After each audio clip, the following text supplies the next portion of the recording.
इंदौर के खजराना थाना क्षेत्र में पिछले दिनों 23 और 24 जनवरी की रात पुलिस रेडियो ट्रेनिंग स्कूल के थाना प्रभारी प्रभात नारायण चतुर्वेदी का शव खून से लथपथ मिला था, जिनकी पत्थर से मारकर हत्या की गई थी। हत्या के 2 दिन बाद चतुर्वेदी के शव की शिनाख्त हो पाई थी। वह अपनी मां के निधन की खबर मिलने पर पन्ना जा रहे थे। इस दौरान उन्होंने घर में रखे 50,000 रुपए अपने साथ रख लिए थे।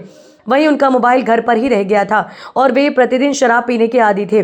वे अपने निर्माणाधीन मकान तक ऑटो से गए थे, जिसके बाद उनकी हत्या हो गई थी। इस मामले में पुलिस ने ऑटो चालक देवेंद्र बोरासी निवासी नंदा नगर को पकड़ा है।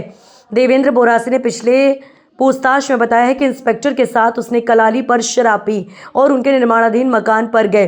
इसके बाद बाईपास की तरफ छोड़ने जा रहा था, तभी पैसों को लेकर दोनों में विवाद हो गया और ऑटो चालक ने नशे में पत्थर से उनकी हत्या कर दी और शव को फेंक कर चला गया। वह डर गया था, इसलिए अपने गांव पंधाना भाग गया था। इधर पुलिस ने 200 सीसीटीवी कैमरे खंगालने के बाद उसका पता लगाया और उसे गिरफ्त में ले लिया और उसे ऑटो को भी जब्त कर लिया। खजराना थाना क्षेत्र में फिनिक्स मॉल के सामने दिनांक 24 को एक अज्ञात डेड बॉडी की सूचना प्राप्त हुई थी, जिसके उपरांत घटनास्थल पर थाने की टीम ने विज़िट किया। फॉरेंसिक टीम को बुला करके वहां पे जांच करी गई थी, जिसमें प्रथम दृष्टया जो डेड बॉडी मिली थी उसमें देख करके लग रहा था कि ये इसे मार करके वहां पर फेंका गया है और इसकी हत्या करी गई है, जिस पर से पोस्टमार्टम रिपोर्ट पाने के उपरांत में एक हत्या का मुकदमा पंजीबद्ध किया गया था।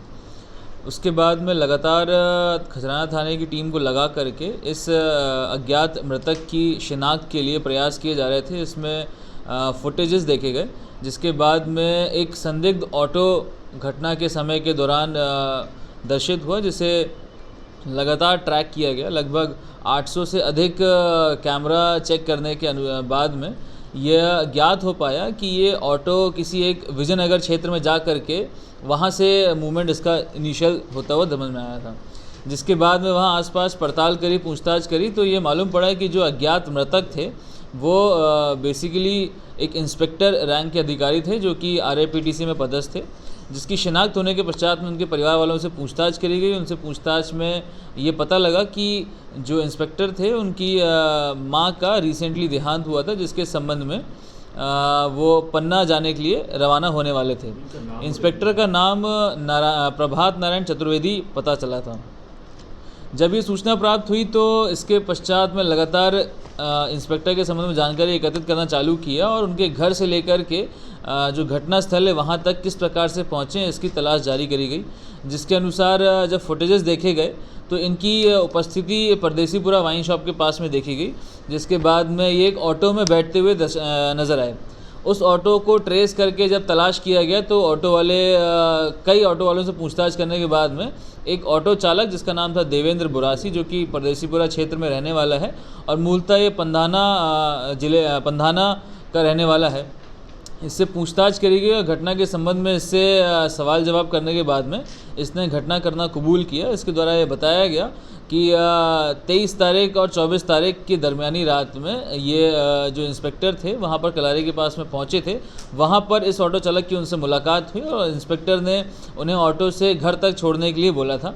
जिसके बाद में जब सफ़र चल रहा था उस दौरान इन्होंने साथ में बैठ कर के शराब पी थी, जिसके दौरान इनका विवाद हुआ आपस में और गाली गलौज के कारण में जो ऑटो चालक था उसने नशे में गुस्से में आकर के आपा खोया और इनके ऊपर हमला किया और इनकी हत्या करके उन्हें वहाँ पर फेंक के चला गया था।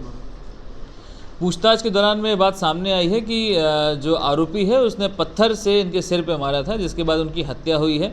घटनास्थल के पास से घटना में इस्तेमाल किया हुआ जो पत्थर था वो भी जब्त किया हुआ है और अन्य कई सामान जो कि इस घटना में प्रयोग किए गए थे उनको भी जब्त किया गया है। इसमें जो ऑटो प्रयोग किया गया था उसको भी जब्त किया गया और विधिवत सारे साक्ष्यों को एकत्रित कर आरोपी की गिरफ्तारी की गई है और आगे वैधानिक कार्रवाई की जा रही है। शराब पीने के दौरान में गाली गलौज करने की बात पर इनके बीच में विवाद हुआ था और चूंकि दोनों ही व्यक्ति काफ़ी अत्यधिक नशे में थे, इस कारण जो ऑटो चालक था उसके द्वारा नशे में आपा खो करके इस प्रकार का घटनाक्रम अंजाम दिया गया। चूँकि जो डेड बॉडी थी एक ऐसे एरिया में मिली थी जहाँ पर कैमरा का कवरेज बहुत कम था और डेड बॉडी के पास में कोई भी आइडेंटिफिकेशन की सामान नहीं था, ना ही कोई आधार कार्ड था, ना ही कोई आइडेंटिफिकेशन के संबंध में कोई फ़ोन नंबर था या मोबाइल फ़ोन पड़ा था, इसलिए आइडेंटिफिकेशन थोड़ा मुश्किल हो रहा था। ऑटो को बैक ट्रेस करते करते जब हम इस जगह तक पहुंच पाए कि संभवतः यहाँ से ऑटो इनिशिएट हुआ है, वहाँ आसपास से लोगों से पूछताछ करने के बाद में शनाख्त हो पाई थी और उसके बाद में पता लगा कि इनकी गुमशुदगी विजयनगर थाने में भी दर्ज करी गई है।